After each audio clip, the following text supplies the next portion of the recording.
哎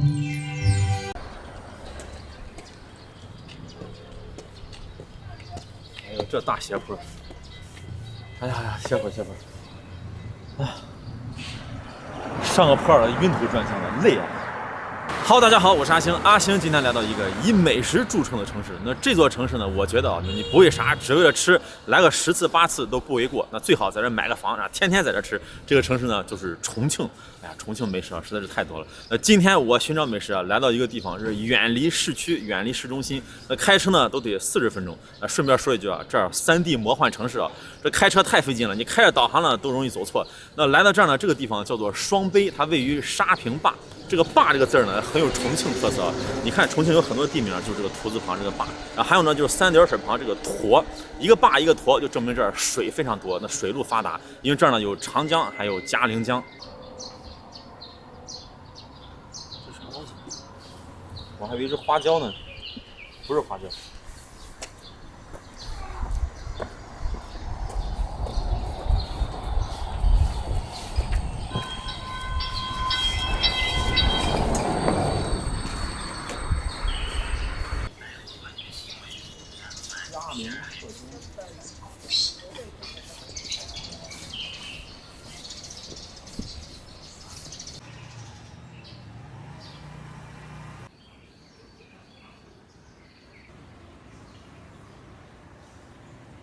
你看竹子，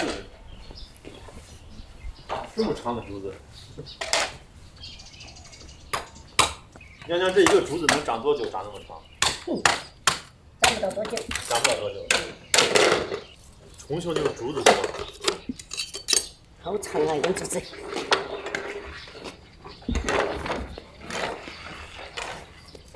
你做这个竹子是做什么用？拿去炒姜蛋儿。哦。听不明白啊，炒姜蛋儿啥意思？好热呀！5、6米长。砍这些砍了多长时间？1个小时。长到1个小时。1个小时。啊，刚刚又追问了一下这个娘娘，问清楚了，啥蹭姜豆蹭什么？啥意思？就应该是搭个架子这个意思啊，咱也听不懂，大概这意思。它慢慢长噻，都是一笼。我以为是2、3年、3、4年、20、30年。2、30年了，那我现在房子。哇，20、30年长那么长，那你说砍就砍了？都砍了，咋知道屋头黢黑？不砍了遮光了是吧？砍不动，砍不到，你看不当中。我的认知里头以为竹子长挺快的，结果20、30年才长那么高。哎呦！哎，长多了，你看嘛，那个看不出来了。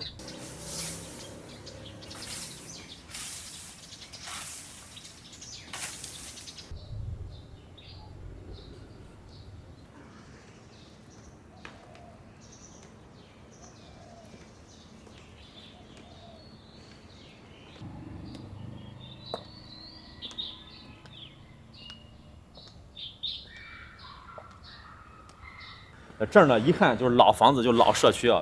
你看这个山头，我这边就另外一个山头。为啥叫山城重庆？为啥这儿的人啊，老一辈人说话这声音大的，嗓门大的，这么远你喊人怎么喊？是不是？老李，你们家海椒还有的没得？要得。喊的这鹅都答应我了。吃美食呢，来到这样的地方就对了，远离市中心啊，老房子、老社区。咱今天就要吃一个，跟老有关系的，就是老火锅啊，重庆老火锅。大家一听啊，这重庆火锅就火锅，怎么还老火锅？难道还有新火锅吗？带你了解一下啥叫老火锅。来。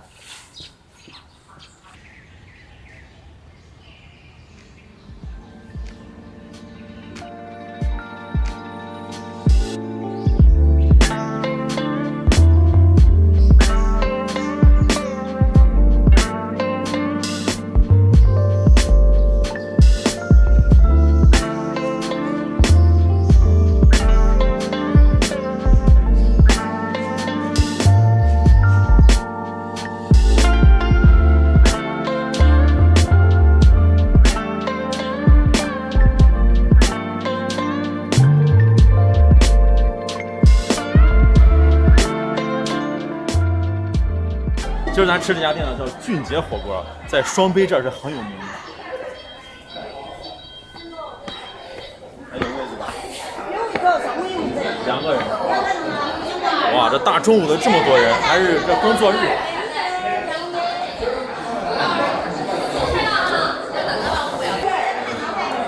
还烧着嘞。哎，做辣的。哦，就在这儿。来了来了，你们可以走。也行也行。看，哦，这锅都放好了的。哎，对。这个啥？白水。哎，白开水。有的是放老鹰茶，这个是啥呀？那个是油，麻油。麻油，哎呀，不说我以为是酸梅汤了，一会儿全给你哎，喝完了。对对，有些是当成茶哈。2个人哈。2个人，哇，这才是老火锅啊！这个是微辣还是中辣？是中辣标准。中辣是吧？行行，我就要中辣的。是标准。好，越辣越好。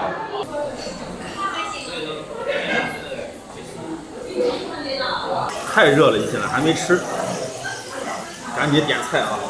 来到重庆吃火锅呢，不仅是花样多啊，这个菜品主要是价格，最贵的呢才28块钱，精品鲜毛肚。哎呀，这锅底多少钱呢？就这个大红锅啊，15块钱，这挣啥钱？对了，这就是老火锅。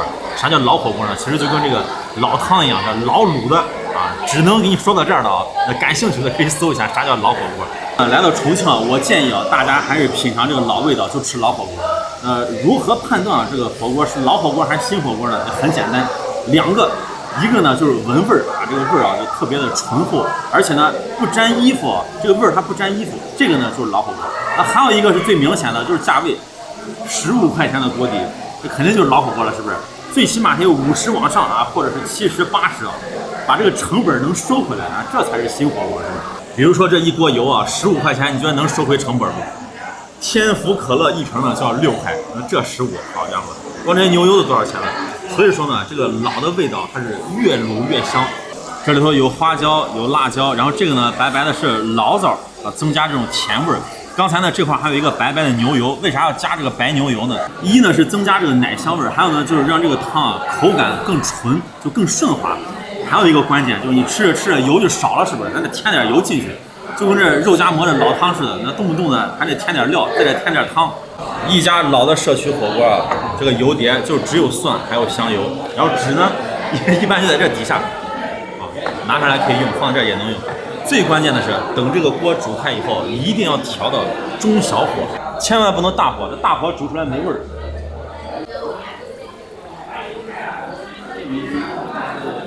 你看这油碗多简单，就是一点蒜，然后呢香油。你好歹在这瓶子上写一个香油嘛，人家真以为是酸梅汤了。哦，哇，这个小磨香油太香了，连葱花香菜都没有，这小米辣也没有。就是这么专业，就是这么简单。来到这儿千万不要问啊有没有麻酱料碗，你要这么一问啊，当地的娘娘会这么看你。然后跟你说一句啊，没得麻酱只有扑克儿。清淡口味的就是蒜和香油啊，想加点什么盐啊啥的也有。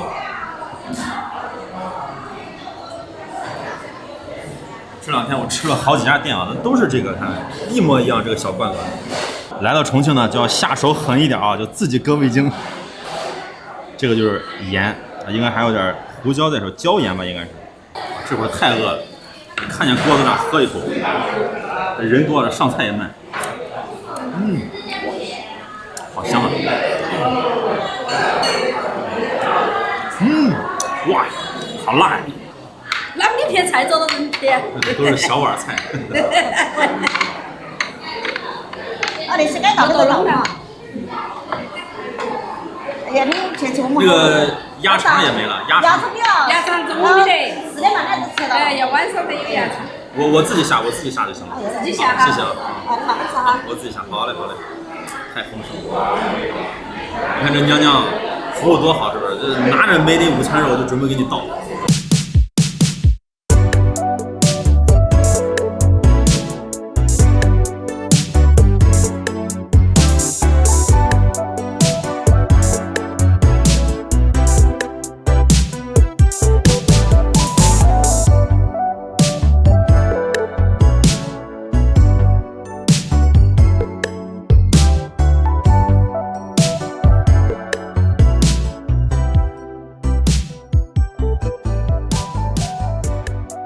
菜上齐，先下哪个呢？水牛毛肚，看这毛肚的品质，哇，这么大片儿，全是这种大片儿。来到重庆吃火锅，大家都知道说啊，这个要涮10几秒，那个要涮20几秒，这个要涮多少秒，就很讲究啊。其实来到本地你一看，没那么多讲究。比如说刚才那个娘娘，拿着午餐肉就准备全给我下，拿着这个准备全给我下。比如说这个呢，哎，这个还相对稍微讲究一点，就是个10来秒，也没有那么精确。涮进去呢，它微微卷一下就可以了，稍微这个形状卷一下就可以了。其实有的人呢，就在里头一直煮，就喜欢吃那种味道比较重的。哇，这个红汤太诱人了，这个就好了，你看见没？稍微卷一下，这个时候口感是最脆。多蘸点这个香油，裹上这个蒜泥。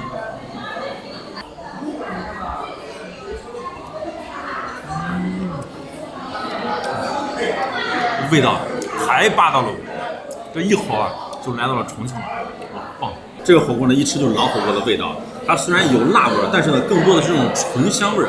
这就是为啥啊？刚才我没点特辣。你看阿生是不是？咱有这肛肠和金卡的男人，咱也不怕了。为啥不点特辣呢？有2点啊。一个呢，就是说你特辣了以后啊，吃完确实身体不舒服，那浑身冒汗。第二天呢，第二天咱就不说了，反正大家都懂啊。关键是啊，你如果特辣的情况下，整个牛油的这种锅底的醇香味儿，还有调料的香味儿全被遮住了，吃到最后呢全是辣味儿。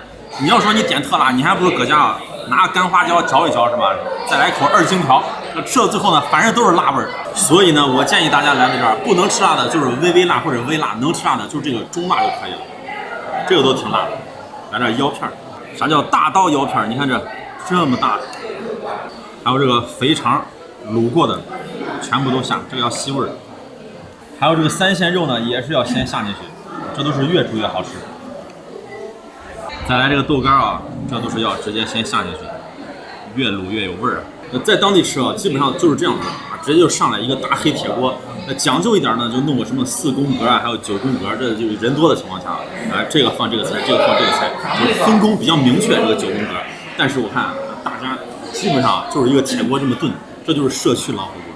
再来几片这个鱿鱼，这个鱿鱼呢是自发鱿鱼，也叫水发鱿鱼，这是当地的，哎呦，这就是当地的特色啊，它不是新鲜的。因为呢，在重庆这里啊，它远离海边啊，经常吃一些干货。一呢是容易储存，二呢就是想吃的时候一泡就特别的方便。比如说这个贡菜呢，就是干贡菜，拿出来就吃很方便。还有什么木耳呀，稍微泡一下就可以；还有什么干豆干呀、什么粉条啊、粉丝啊这些东西，一泡就能吃。这就是啊，在家里头吃火锅的时候，你准备这么多菜呢，一定要快，效率要高。考验手工的时候来了啊，香菜丸子，这香菜丸子厉害啊，直接就上面撒了香菜，你还得自己拌一下。哦，酥肉，对，2个酥肉都忘了。哦，刚炸出来的是吧？哦，哎，这个是不是要拌一下？哦，来，你来过来。专业的人啊，您帮我下一下。专业的事儿呢，还得交给更专业的人。这个人还是更专业。好，要给它拌匀一下。这就是猪肉，绞的猪肉。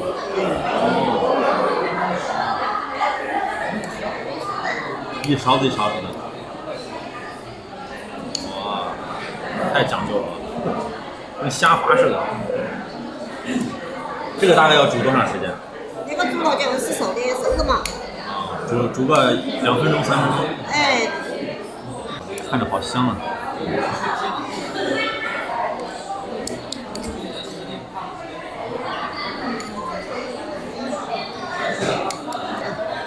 一会儿煮过了不好吃了。行，剩下的我自己下。好。慢慢吃下得嘛。好嘞。看着还挺好玩的，咱也练练手。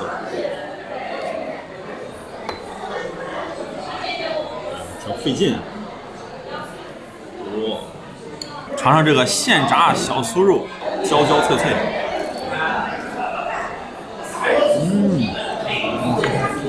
就这么吃都很香，一股很浓的这个花椒味儿。哇，又酥又脆。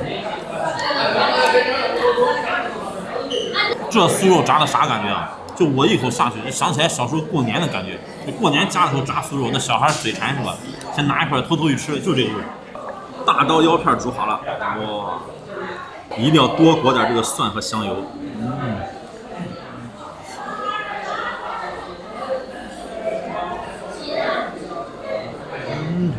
有的美食啊，真的发明出来就是享受的。啥叫享受美食？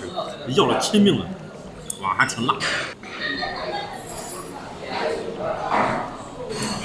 这么多的菜啊，这甩开膀子吃，这就不过了。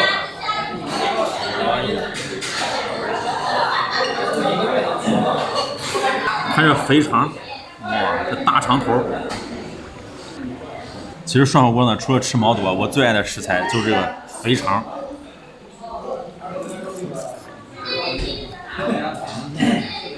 又软又糯又香又辣，还有这个豆干儿。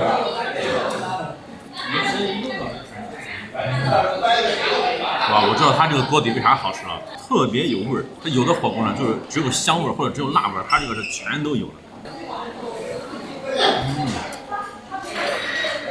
哇，这个豆干也好吃。啊，又有豆香味儿，又有火锅底料的这个味道。不光辣还烫，还捞到这个碗里头。我一般吃火锅呢，就准备2碗。香菜丸子，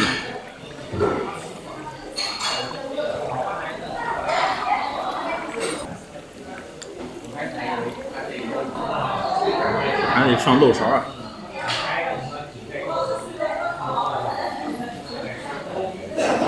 鱿鱼，这火锅下去啊，真上色啊！来个这3鲜肉。加点蒜泥，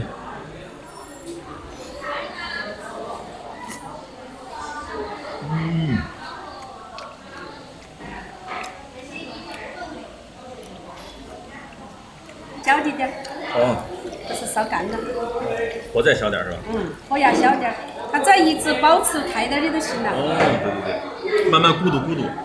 尝2片鱿鱼。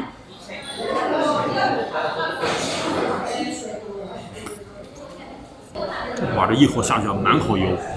为啥吃这个要蘸香油呢？就是因为香油它能败火，能下火。这里头辣椒毕竟太多了。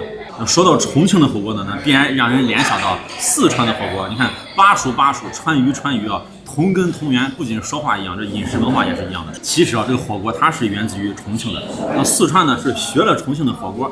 不过呢，人家后来啊也发明出来很多别的东西，比如说这个串串香啊，大家就觉得哎，那四川火锅还有这重庆火锅它有啥区别呢？其实区别还是挺大的。比如说重庆啊，它是牛油火锅，你到了四川的传统的四川火锅，它就是清油火锅。那除了这个之外呢，还有就调料，你来到这儿你看没，就是蒜泥还有香油。你到了四川那五花八门啊。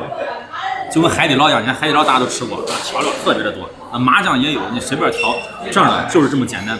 然后涮的食材也是有区别的，我讲的是传统的，那现在没有区别了，你什么都能涮，啊，你涮饺子都能涮。那传统的四川火锅呢，要比重庆火锅它的菜的种类更丰富一点，啊，什么天上飞的，什么水里游的，地上跑的，都能涮。但是呢，重庆火锅呢，它主要就是涮这些内脏，尤其是牛内脏。人家还有一个名字啊，叫毛肚火锅，是这个毛肚火锅，这最早的时候这个名字啊，主要呢就是以下水为主啊，它因为很麻很辣，这个味儿比较重，能遮住这种内脏的这种腥味儿。咱就比如说啊，这个广东潮汕的这个牛肉火锅，你看人家就是把牛肉分成各个部位，就很精细啊。这个吃下水就比较少，因为它那个味道太清淡了。你涮这下水进去啊，有时候有这种腥膻味儿。你比如说这个黄喉，这个猪黄喉是不是？这个味儿都去掉很多了。那本来啊，这个味儿还是挺腥的，咱赶紧下一点。这回来重庆呢，我吃火锅，我发现啊，这个黄喉哎也变成这种切丝儿的，还有这种丝状黄喉。以前的时候还很少见了，前几年来的时候没有。还有这个土豆片的，以前吃土豆片，现在呢这2年把这个土豆可能是用机器啊切成特别长的丝儿的土豆丝儿，跟下挂面似的在里面下，很有意思。所以说呢，这火锅食材啊，它也是不停的演变。但是不管怎么演变啊，反正啊不管别人，我来到重庆一般很少涮绿叶菜，顶多就是个贡菜啊，或者是这豆芽。敢涮绿叶菜的啊，那绝对是狠人。你像这个豆芽都够吸油的了，好家伙，你下点什么菠菜进去啊，什么油麦菜进去，把油都蘸完了。其实呢，我以前啊也涮绿叶菜，那最近不涮了，为啥呢？就是我这个金卡办的是年度会员，人家这刘大夫都有意见了，说你虽然是年度会员，但你也不能老来啊，是不是？你吃什么绿叶菜还要涮火锅啊？说了这么多，赶紧吃吧，太好吃了。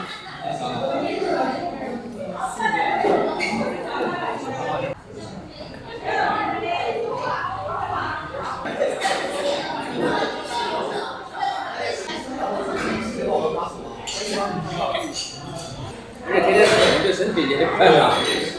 这么多油，代谢代谢。像我可能半个月吃一回可以。半个月才吃一回。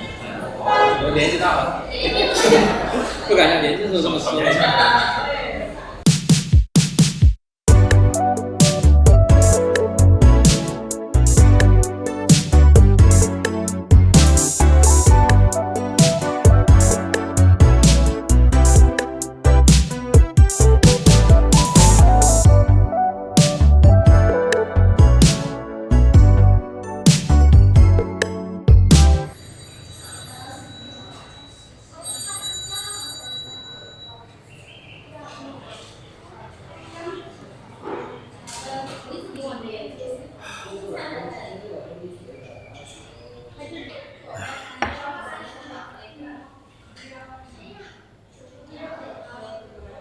喂，啊，刘大夫吗？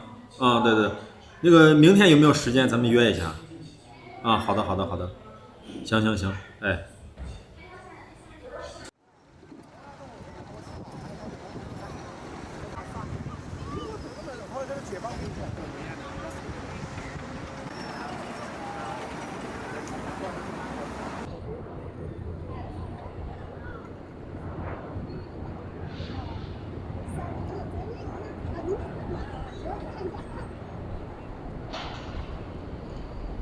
这里呢是来到重庆一定要打卡的一个地方，叫做朝天门码头。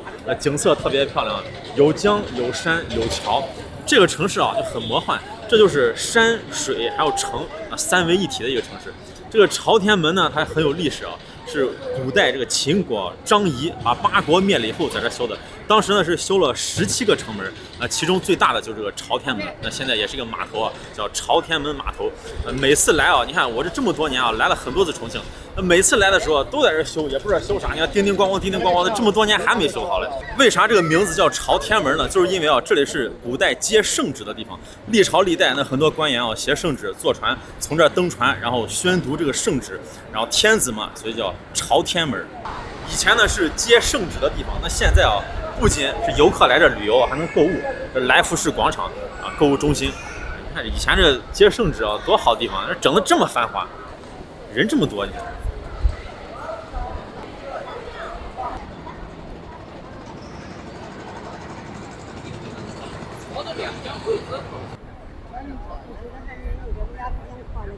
朝天门码头这里呢，也是重庆火锅的发源地，就在这个江边，在明末清初的时候诞生了。怎么诞生的呢？就是因为以前啊，这地方是宰牛的啊，当时宰完之后呢，这些肉人家拿走了。这些内脏啥的，因为在那个年代啊，要么就弃之江边不吃，要么就以低廉的价格卖给这些工人，就码头工人。码头工人呢拿过来以后就清洗清洗，就在江边架个炉子开始煮火锅，然后火锅就这么诞生了。然后后来呢，又有人啊就挑着担子，那这头呢就是这牛下水啊，然后这头呢就是一个泥做的这种一个炉子，里头有炭火，然后上面炖个小锅，就挑着担子啊。在这城市里头，是吧？沿街而卖，然后有人呢就拦下，来到路边吃火锅。大家都知道，吃火锅的时候有这个9宫格，这个9宫格是怎么来的呢？就是因为啊，这只有一个锅，这个担子一头啊，这么多人吃怎么办呢？哎，就分成格，然后你一格，我一格，每个人呢就记清自己的格子，你在你格子里头涮就行了。那有的人就好奇了，说，那这么多格，我不小心吃到别人的格怎么办呢？很简单，哎，你让他在你的格子里吃一个不就完了吗？哎，那有的朋友又说了，啊，这好恶心啊，大家一块吃，哎。这以后呢，这个炉子啊就不在街边了，就蹲到店里去了，所以才形成了现在的火锅。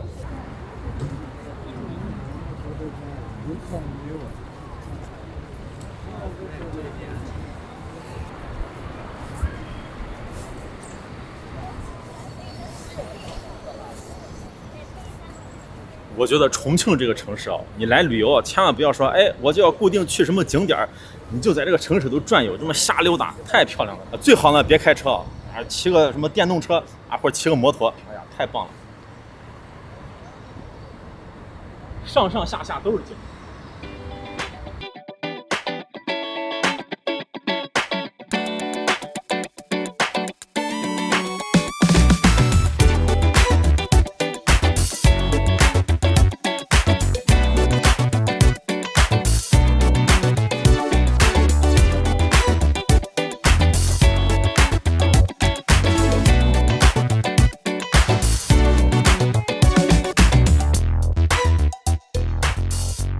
天一黑，哎，有一个地方就热闹了，火锅食品市场。这个市场呢也叫渝南冻品交易市场，卖啥的都是火锅食材。阿青啊，高弟也算是一个重庆麻辣火锅的爱好者，是吧？吃了几十年的火锅，第一次来到重庆啊，比较有名的当地的一个火锅食材市场，咱看看这里头都卖啥。而且这个市场是白天不营业，晚上才营业，这很有意思啊。来。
这所有的毛肚都放在这个大冰块里头，还有新鲜的毛肚，水牛毛肚。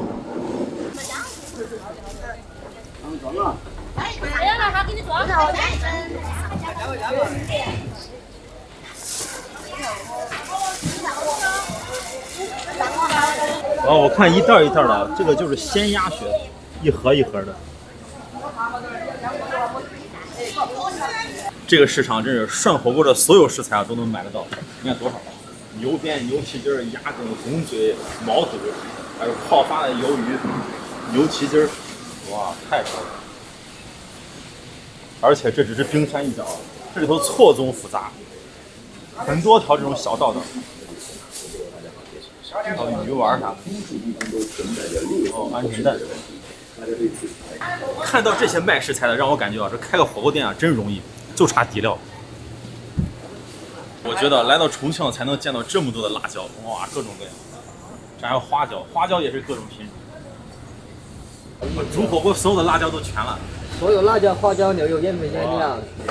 这火锅要用的要这么多辣椒吗？那品种不一样，它不一样啊，它大锅用的不一样。有啥区别呢？你比如说这个和这个，它都有什么？它那个大锅用的，味道不一样。就是小锅大锅，有香的，有辣的，有微辣的，哦，这样子。看我这样说过还是有。那我经常吃火锅的时候，那个上面飘的那层是哪一个？一般？它有这种飘的，它也有这种来飘的，它有这种来飘的，反正最常见的就是这3种。哦，太专业了。它炒料的话，就是地方地那必须的，这话哦，炒料用的。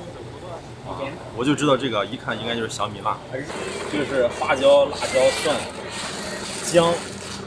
哎呀，专业哦，这是一条龙。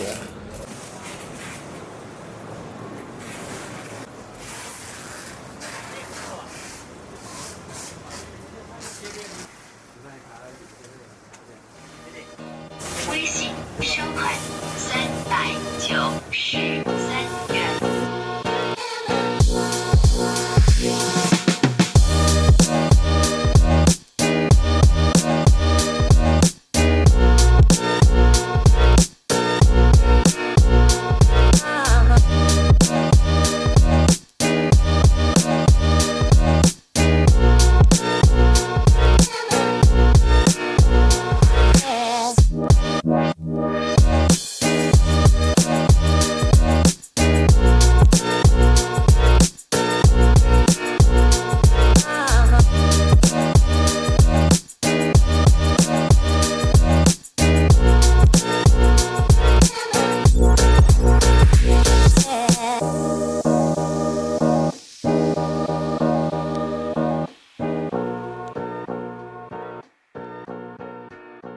那来到重庆，怎么只可能吃一顿火锅呢？中午吃完一顿呢，晚上再接着来一顿啊！谁让咱是拥有金卡的男人，是不是？哎，大家觉得啊，中午吃那个就叫做老火锅，错啊，那就大错特错了啊！这家店六火锅才是老火锅之中的老味道。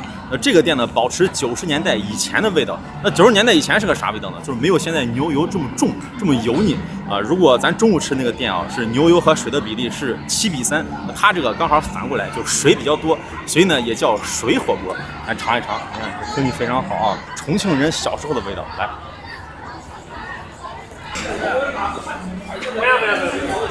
哦，这么多人，就坐这儿。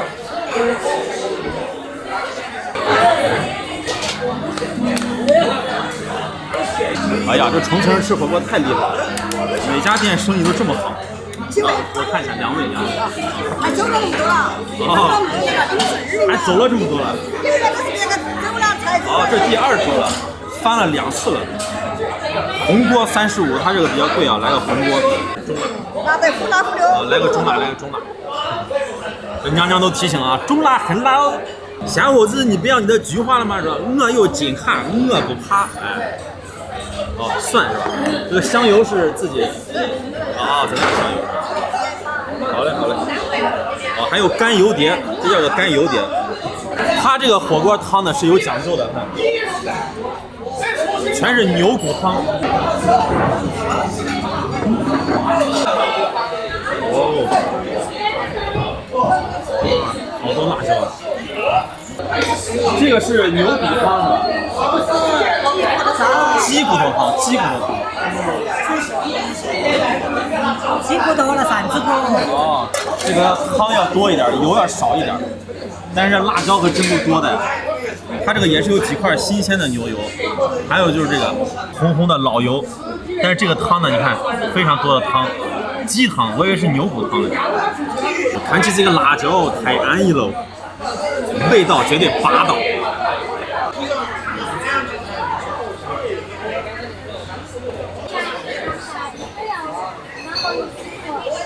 地道的老油碟啊，就是蒜，然后味精和盐，还有就是这个香油。那想加醋的可以加点醋。今天咱就不说这个牛油和辣椒了，就是味精都没少吃。谁说这吃味精掉头发？我觉得谷氨酸钠什么的都是这植物里头提取的，绝对不会掉头发，是吧？我有发言权。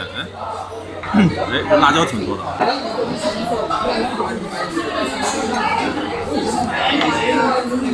香油一加，味道就来了。这个干油碟里头呢，花椒粉，而且用青花椒，这么多的辣椒面，然后还有葱花。这个可不是直接就这么蘸着吃啊，这拌匀以后，咱一会儿要浇这个汤，等锅开了，这就不过了。这些辣椒啊，一会儿非得治病啊。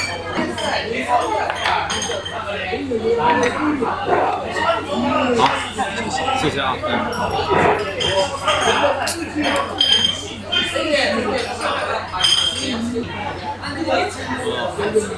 9宫格哦，这个好嘞，这多漂亮！你一个格，我一个格，个人吃个人的格。哇，这个辣椒的味道太冲了。虽然牛油不多，牛油的香味不是很重，但是这个辣椒味很重。然后后边写着，要想味道好，火要开的小。为啥呢？就它这个属于水火锅，就是要熬一会儿。那老吃家那来之前你打个电话，提前40分钟要把这个锅熬上，可是越煮越有味儿。所以呢，你看啊，很多人啊在这喝酒，旁边摆了一箱一箱的酒，这喝酒呢时间就比较长，哎，喝个2-3个小时，就煮到最后啊，这个味道才好。别说40分钟了，咱煮上半个小时，把这些耐煮的菜先下进去。鹌鹑蛋下火锅也好吃。卤肥肠、牛蹄筋儿下到中间。这个鸭血呢，它不是鲜鸭血啊，但是也可以。还有这个蚝饵鱼、薄豆干，这个豆干很棒啊，下这边。哎，这边下东西了，下这儿。时间差不多了，衣服一脱，直接开搓。有的人说呢，他们家这个汤呢是可以喝汤的火锅，关键是这汤咱也不敢喝呀，是不是？尝一尝，鸡汤。哇，可以喝是真可以喝，没有一点油啊，但是太咸了，太辣了。这个汤呢，你喝就没事是吧？中午那个火锅你要是喝，好家伙，别说你喝了，那娘娘看见你喝就会说，哎。自杀没到我们店里头。现在这个汤滚开了，哎，浇在这个辣椒上面，原汤辣椒，再稍微来一点点这个牛油，哇！哎呀，先涮点这个鸭肠，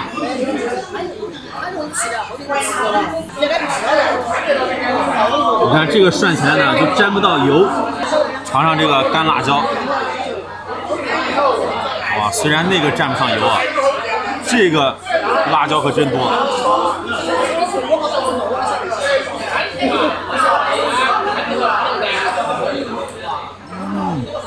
它这个锅底的味道稍微淡一点，如果口重的朋友可能不太适合吃这个锅底，但是这个味儿太重了，太辣了，哇！一口就上天。这老板刚过来，看见我这火太大，都给我拧小了，就得慢慢吃。哇，这个辣椒有几个人能吃得下去？太辣！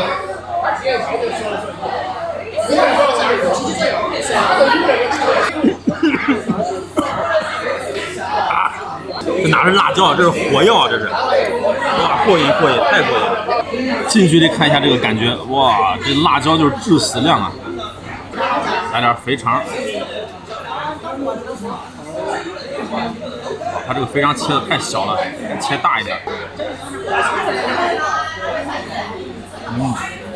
哇，非常好吃。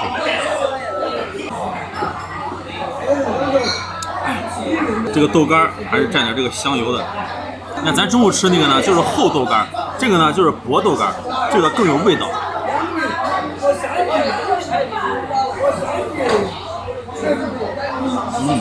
大家觉得呢？重庆火锅就是麻味儿还有辣味儿，其实呢，它味道层次还挺多的。还有一个味道叫做甜味儿。那带有甜味儿的火锅呢，一般就是加的醪糟和糖比较多。那这种味儿型呢，当地叫做荔枝味儿。那大家一听，哎，荔枝味儿难道里头加荔枝吗？你看见没有？老婆饼里有老婆吗？鱼香肉丝里它还没鱼啊。那夫妻肺片是夫妻在哪儿的？是不是？它就是形容词儿啊。那当地叫荔枝味儿，其实就是多了一味甜味儿。那这个呢，吃起来就有一点那种感觉，有回甜。后边这娘娘吃的香了，不知道吃啥嘞。一会儿呢，咱得打碗米饭。在重庆呢，吃火锅也是可以吃饭的。那大家都觉得，哎，吃火锅我就涮点粉儿啥的、面条啥的，错。当地人呢，都是夹着菜吃米饭。那为啥以前的这个味道油就比较少，这汤的比较多呢？有2点原因啊，一个就是物质匮乏，没有那么多牛油。那第二个原因是最关键的，就是这个口味呢会演变、会进化。那现在人啊，说实话，口味太重了，越吃油越重。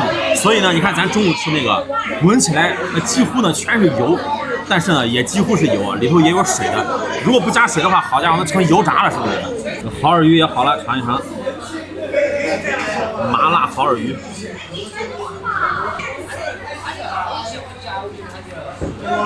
哎呀，果然呛。晚上这顿呢，咱就吃一些和中午不一样的菜。这火锅食材啊太丰富了，比如说这个蚝饵鱼，再比如说这个虾滑，再尝点这个牛蹄筋儿。哇，刚才走了一波人啊，一下整个世界都安静了。炖的软趴趴的牛蹄筋儿。吃火锅蘸这个香油呢，除了我中午说的下火这个作用之外呢，也有一个就是降温。你从那个热锅里头往这个油里头一放，立马就降温了。哎呀，这么烫，缓一会儿。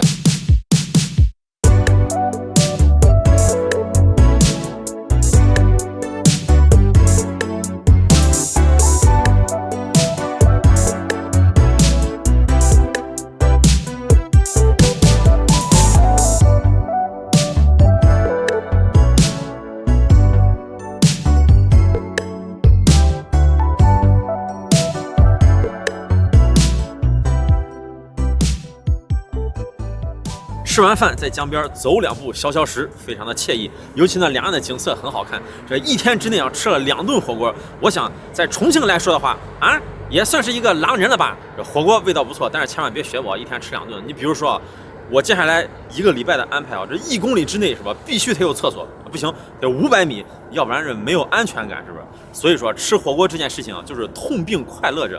重庆这个地方虽然景色非常的棒，但是呢，咱不为风景啊，只为美食，也值得来一趟。好，那就这样。